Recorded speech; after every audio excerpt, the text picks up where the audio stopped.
Imagine you spent months planning a summer cave expedition, eagerly counting down the days for your adventure to begin. But when the moment finally arrives, the thrill of exploration takes a harrowing turn. Amidst the excitement, your friend's life is suddenly in peril, and you find yourself helplessly watching, powerless to save him. As he calls out for help, all you can offer him is fragile words of reassurance, knowing deep down that the situation is beyond your control. This happened to three friends who went on a cave expedition, and what was to be fun turned out to be something they would never forget for the rest of their lives. This is Fatal Tragedies, with the story of the caver who pushed himself to death. William Coughlin, a 27-year-old from Oak Forest, was an environmentalist and a camping enthusiast who had a deep love for the outdoors. He spent much of his time with friends in the woods or by the water, enjoying nature. His mother, Marge, shared that William had a special bond with wild animals. His passion for protecting the environment led him to work for the Federal Environmental Protection Agency. Later in his life, William discovered caving after a friend showed him a small cave near his home. Intrigued, they ventured into the cave and explored it within a few hours. Despite lacking proper equipment, they managed to navigate the cave easily. This successful adventure boosted their confidence and inspired them to explore more challenging caves. Having never heard of any caving accidents, William and his friends believed that nothing could go wrong. Though he knew little about caves, William was captivated by the ideas of uncovering a whole new world beneath the Earth's surface. Although William and his friends were inexperienced cavers with limited knowledge of the activity, they were determined to find a cave that would challenge them. William's friend James suggested they take a trip to City Cave, Kentucky, known for its extensive cave systems. Speaking of City Cave, it's a one-of-a-kind tourist spot, offering both above-ground attractions like shops, restaurants, and museums, and a hidden world beneath the surface, hundreds of miles of cave systems stretching across the Kentucky landscape. Among these, Buzzard Roost Cave in Cave City stood out to William and his friends as the most intriguing option in the brochure. Buzzard Roost Cave is a challenging, minimally developed tourist cave, marketed as unsuitable for beginners due to its deep drops and tight passages. The cave's sharp stalactites and stalagmites might not seem dangerous on their own, but combined with the uneven and slippery cave floor, they posed a serious risk of injury or even death. This trip would be the friends' first organized caving adventure. William was particularly excited, as he rarely planned trips that took him far from home. The element of danger thrilled them, and they were eager to take on the challenge. They knew that if they could conquer such a difficult cave, they'd have something to be proud of. The possibility of doing something dangerous only added to their excitement, as they anticipated the thrill of a lifetime. And then came the D-Day. On Friday, May 28, 1993, William, along with his two friends, James Jacala and Kevin Feely, set off from Illinois to Cave City, Kentucky. Their trip coincided with Memorial Day weekend, and while the town was bustling with hundreds of visitors exploring shops, restaurants, museums, and other attractions, the trio had their sights set solely on the vast network of caves waiting to be explored. Once in Cave City, the friends came across a brochure for Buzzard Roost Cave, which offered two tours to the public: the Historic Tour and the Wild Cave Tour. The Historic Tour provided a guided walk through easily accessible parts of the cave, while the Wild Cave Tour was for the more adventurous, involving crawling, twisting, and squeezing through the cave's underdeveloped lower passages. Despite the thrill of the Wild Cave Tour, they decided to take the Historic Tour first, as it was the next available option. Before setting off on the tour, all three friends signed a simple release form that outlined the cave's dangers and released the operators from liability in case of any mishap. Though they signed willingly, the true extent of the cave's risk was not fully communicated to William and his group. William had no idea about the risks inside the cave before signing the release form. Because of this, The group relied entirely on the tour guide and cave operators for their safety, rather than on any knowledge or experience they had with caving. In 1998, the Kentucky General Assembly passed a law that protects cave owners from being held liable for injuries sustained by people using the cave for recreational or scientific purposes, so long as no fee is charged. This law is significant because it means that if a cave owner doesn't charge an entry fee, they can't be sued if somebody gets hurt. This protection allows cave owners to be less worried about legal issues. However, once someone charges for entry, they become a business and different, stricter laws apply. After learning about the risks, William and James were still eager to enter the cave, but Kevin Feely decided to stay above ground and enjoy the other attractions in the area. It's as if he'd seen the danger ahead, or maybe we can say his guardian angel was so active that day. Anyway, William and James first completed the historic tour with their guide, Dave Harden. Feeling confident, they then chose to participate in the wild cave tour offered later that afternoon. William, James, and 4 others paid the guide for the wild cave tour. Before the tour began, the guide asked each person to sign another release form identical to the one they had previously signed. The guide then handed out 2 flashlights and instructed the group that he would lead the way, and they were to follow closely, navigating the cave exactly as the person in front of them did. He emphasized that they must stay together and not separate from the group until the tour was complete. The guide carefully explained the risks involved in the wild cave tour and even showed the group the types of narrow tunnels they would be crawling through. He gave them ample opportunity to reconsider, almost as if trying to talk them out of the tour entirely. He wanted to make it clear that this experience would be much more challenging and dangerous than the first tour. However, William and James were filled with confidence and excitement by this point. No amount of warning could deter them from the adventure that they'd been eagerly anticipating. When the group assured the guide that they were up for the challenge, they were surprised that more equipment wasn't provided for the exploration. Experienced cavers know that helmets, extra food and water, and at least 3 light sources are essential for navigating a cave of that difficulty. Nonetheless, the group pressed on and began their journey into the cave, enjoying the thrill of maneuvering through the twists and turns of the passages. For William and James, the mix of excitement and fear created an adrenaline rush as they ventured deeper into the cave. They reached the halfway point without any issues, and it seemed the cave wasn't as difficult as they had anticipated. However, both were eager for more adventure and hoped the second half would present a greater challenge. As they prepared to continue, the guide offered words of encouragement, leading them toward the lower, more technical parts of the cave. This is where the real test began. After crawling through a narrow passage, the group came to a 30-foot hanging cable ladder with wooden rungs. The guide announced to the group that this was the first ladder, signaling the start of the most challenging part of the tour. The group descended the first ladder without much trouble, navigating a short crawl before reaching the second, shorter ladder, a 15 to 20-foot hanging cable ladder.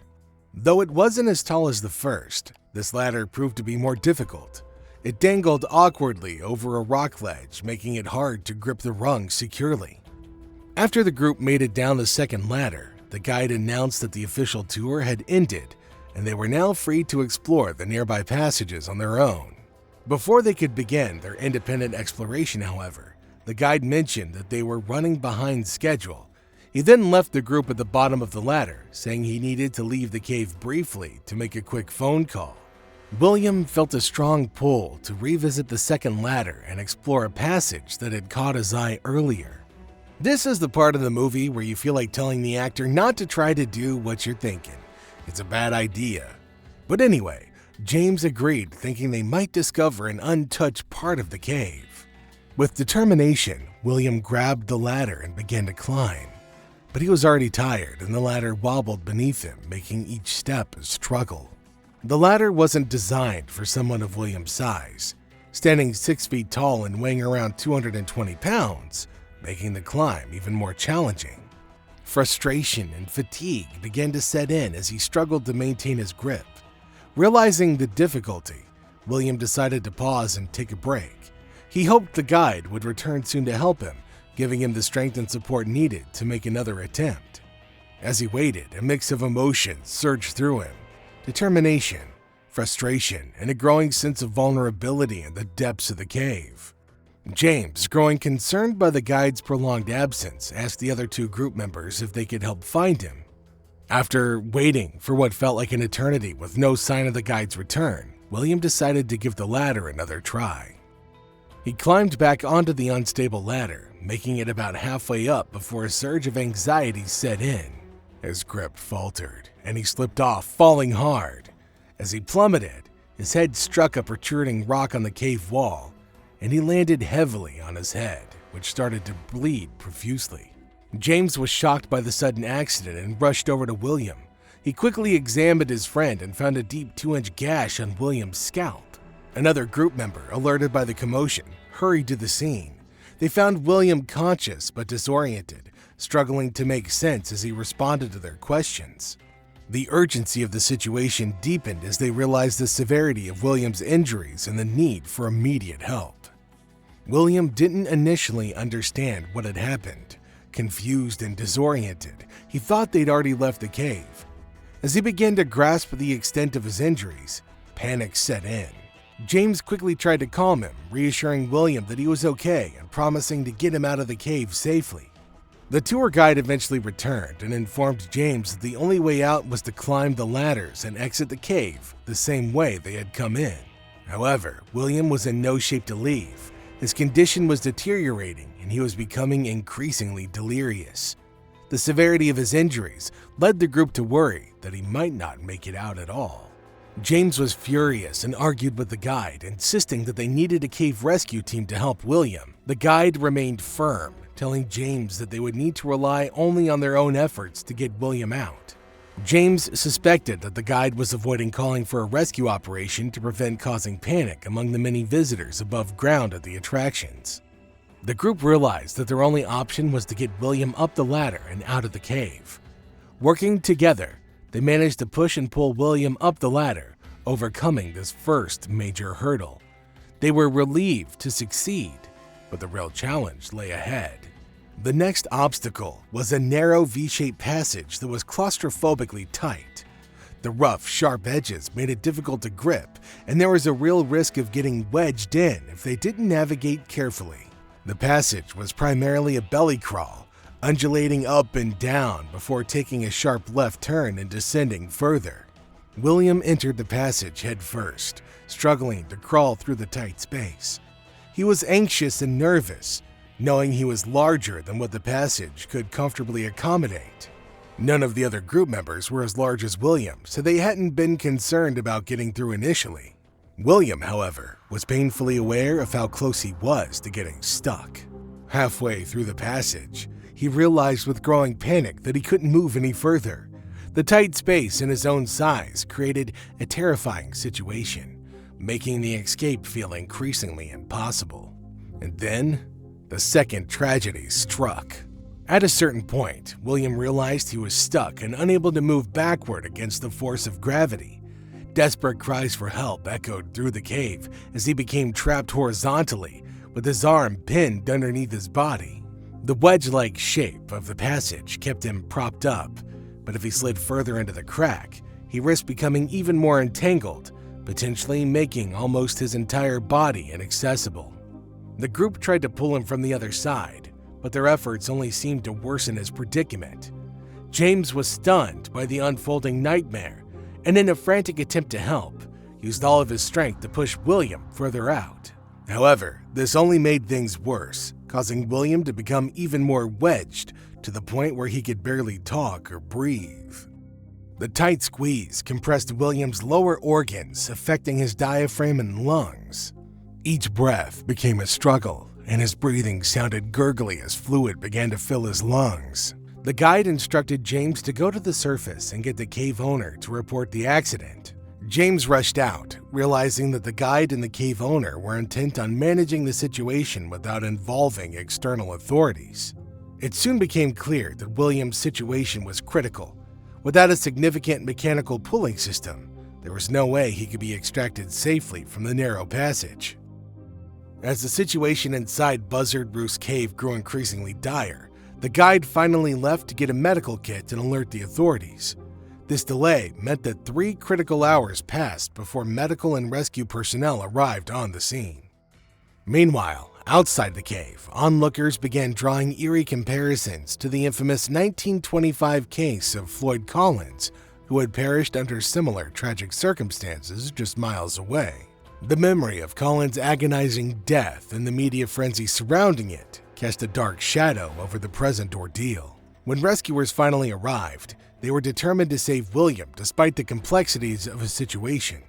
The cave's temperature had plummeted to around 44 degrees Fahrenheit, and William was trapped in a particularly challenging position, angled downward with his arm pinned beneath him. This made every attempt to reach or move him excruciatingly difficult. The rescue team worked tirelessly, setting up a pulley system to pull William from the tight crevice. Despite their efforts and the use of chemical heat blankets to stave off hypothermia, William's suffering intensified. The rescuers made some progress, but each movement caused him significant pain, leading him to moan and groan. As hours stretched into Saturday, their attempts to free William proved fruitless. Tragically, after 17 grueling hours of effort, William was pronounced dead. The rescue operation continued for another 7 hours as around 50 workers painstakingly used ladders and ropes to hoist his body from the cave.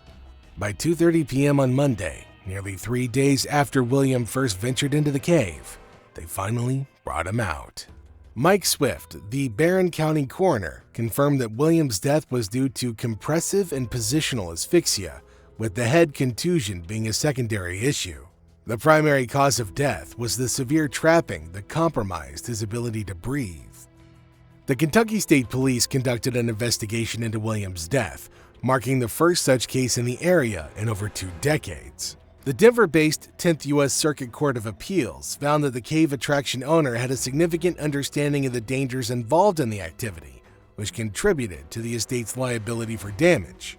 The court noted that the waiver signed by William was more of a generic disclaimer than a clear warning of the specific risks that he faced. In the end, the court ruled that William's family was entitled to damages for the tragedy, recognizing the failure to adequately inform and protect the inexperienced caver. So what are your thoughts? Do you think the responsibility for this tragedy lies with William and his friends? Or was it the responsibility of the management team of the Buzzard Roost Cave? Let me know what you think in the comments section down below. Don't forget to like and subscribe, and I'll see you in the next video.